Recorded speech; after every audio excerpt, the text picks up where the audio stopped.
up ko, no? So anyway, please welcome our first speaker. Diamond 2-star na po ito. Wow. Please welcome Ma'am Elizabeth Joy Quijano.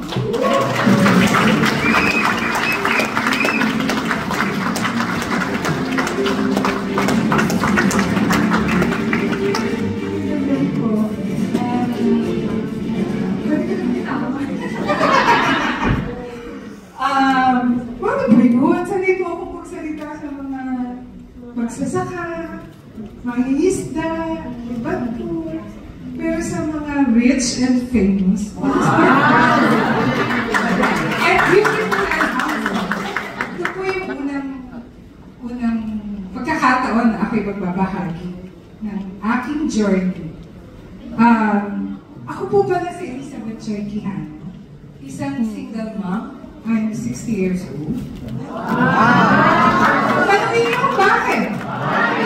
Dahil sa stem cell. Ito po yan. Anyway, I have 3 kids. Lahat po sila ay nagtatrabaho na. Meron ako isang ako. And I'm still working with media company. Ano po yung journey ko sa eBay? Background lang po, I'm a really firm believer of non-synthetic medicine. Lahat po nang ibenta sa akin na food supplement. Talaga pong kinakatato ko talaga lang siya. Pag dumadali ako sa bahay, lahat po yan. Kasi natatakot po akong uminom ng kung ano-ano kasi my dad died of cirrhosis of the liver. Yun yung 10 na killer. Ilan po ang complete ang attendance doon sa pamilya na? Wala. 10, 9. Wala. 8. Wala din? Wow. 7. Ako, I have 7 diseases in our family. Doon sa 10, di ba? Nakakalungkot. Pero pang bonus yun, wala pa. Marami pa po ako case sa family namin na wala doon sa 10 best killers. So, sobrang nung nakakalungkot na dahil doon, hindi po ako believer talaga ng any synthetic medicine. Hindi ko po dina-downgrade or walang halaga. Kasi syempre, created din ni Lord yung mga ating mga doctors, yung mga gumawa niyan. So, I'm also thankful for them. They are also a blessing. But we are more blessed. Anyway, yun po yung background ko. 2 years ago, tama ba? 1.5 years ago, si Coach Rad po. Salamat po. Thank you. Anyway, matagal niya na po akong sinasabihan. Pero dahil sa problema, ayoko na talaga. Pasok na ako dyan. Although isang beses pa lang po ako nag-join. Pero sabi ko, ayoko. So, sisimula pa lang po sila dito, hindi kaya din ako. Fast forward, 2 years ago, nalala ko, it was after my birthday. Sabi niya, ano ba? Magpakapigil naman ang birthday ko. Para magpupas yan. Si Coach Vivian at si Coach Brad. O di dahil sa kape, sir, dahil po sa kape, kami ay nagkita ng aking kumpare.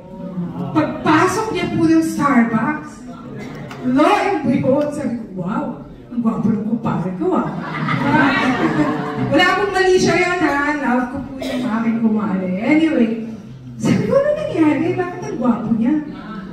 In my mind, totoo po yun.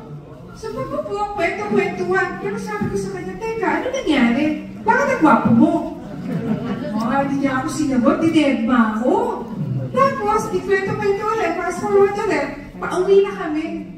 Kaya ako po talaga sa totoo lang. Amin ko po, I'm a bit vain kasi laking lola po ako Tapos, teka muna, bakit nga ba?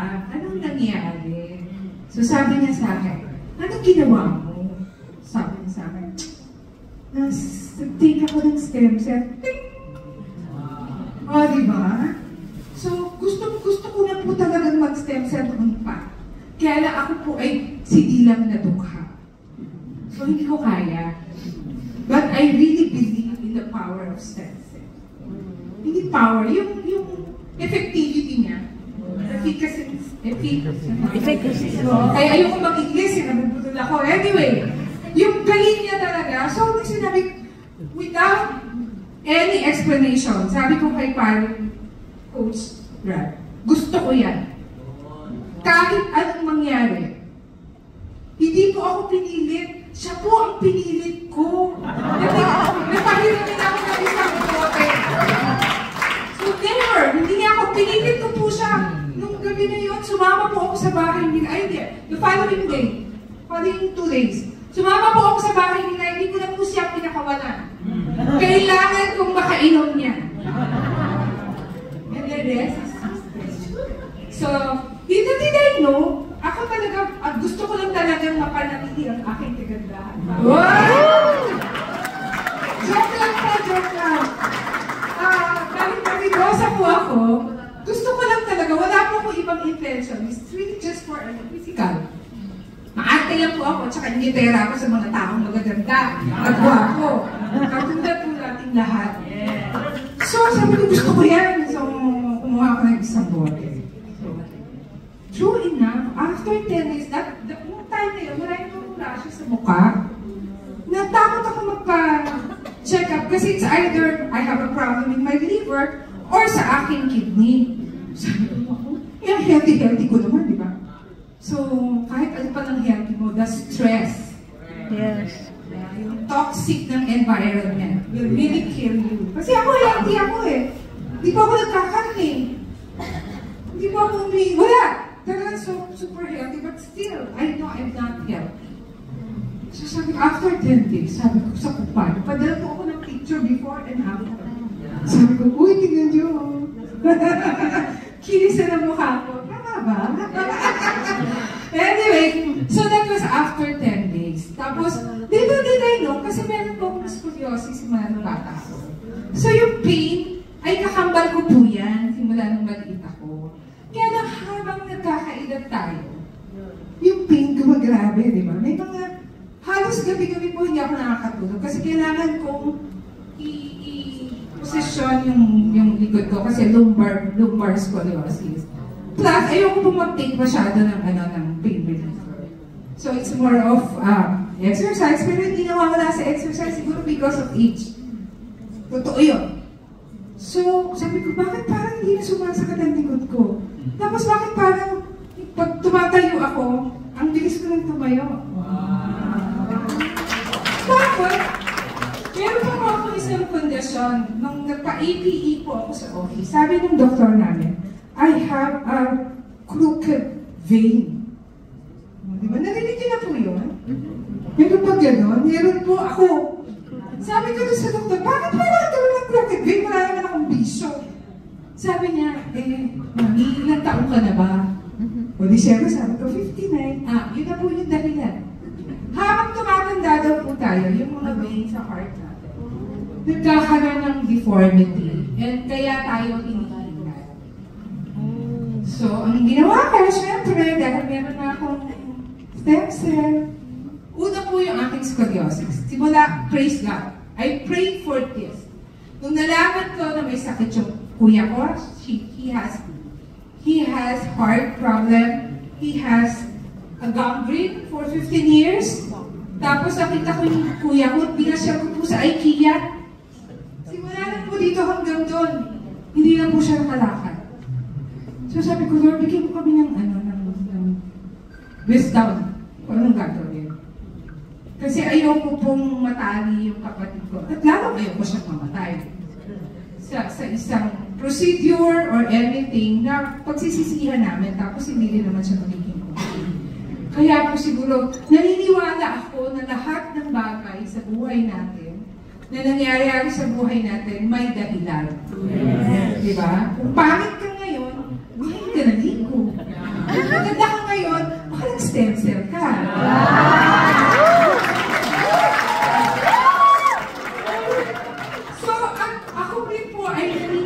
Na lahat ng meron tayo ngayon, biyaya galing sa Kanya. And it has a purpose. Yes. Whether it's for our medical conditions, for our family family, for ourselves, para sa mga kaibigan natin, kamag-anak natin, and also for our, syempre, kaperahan. Little did I realize, hindi pa po naman ako kumikita ng milyones. Wala pa po akong gano'n, pero pinapangarap ko po yan. At alam ko mangyayari. Yes! Pero di ba realize, nakakatulong ka na, nagkakapera ka pa. Saan ka pa? Ako po wala po akong alam sa business. Buti na lang po mabait yung aking mga coaches. Sabi ko, saan ko ito ilalagay? Anyway, so, yun po yung aking, marami pa po akong journey. My son has a very rare case of glaucoma. At 33, sabi ng doktor sa akin, 5 years from now, bulag siya. That was 3 years ago. 2 years ago. So he's now, huwag ko daw sabihin pero hindi ko po matiis na, hindi ko sabihin that I am so blessed. Last year, he was, sorry po, alarm yun kasi ibig sabihin tapos na dapat ako magsalita. Anyway, last year he was diagnosed na nagkaroon siya ng episode na sobrang lala. Puputok yung vein ng mata niya and he was scheduled for operation. I cried and I cried and I cried and I called my coaches. Pwede ba to? Sabi niya, subukan mo lang. Isang linggo po nakaschedule siya ng operation. 300 isang mata. 600, wala po akong pera, wala akong pambiling portier eh. Diba? Pero gagawin mo ng paraan, diba? So, and sabi nga kanina, it's a miracle. Yes, I believe in miracles. Hindi ko po alam, at alam ko, dinala ako ng Diyos dito. Para tulungan ko una yung anak ko, yung aking kuya na hirap na ngayon po, yung paa niyang may gangrene. Ay, kasi kulay na po ng skin niya yung pasensya na po. Anyway, and also my mom, 84, natugas po siya last year sa Canada. Meron siyang, ano tawag doon? Fracture sa bone sa likod. Sabi niya, ayoko na ng gamot.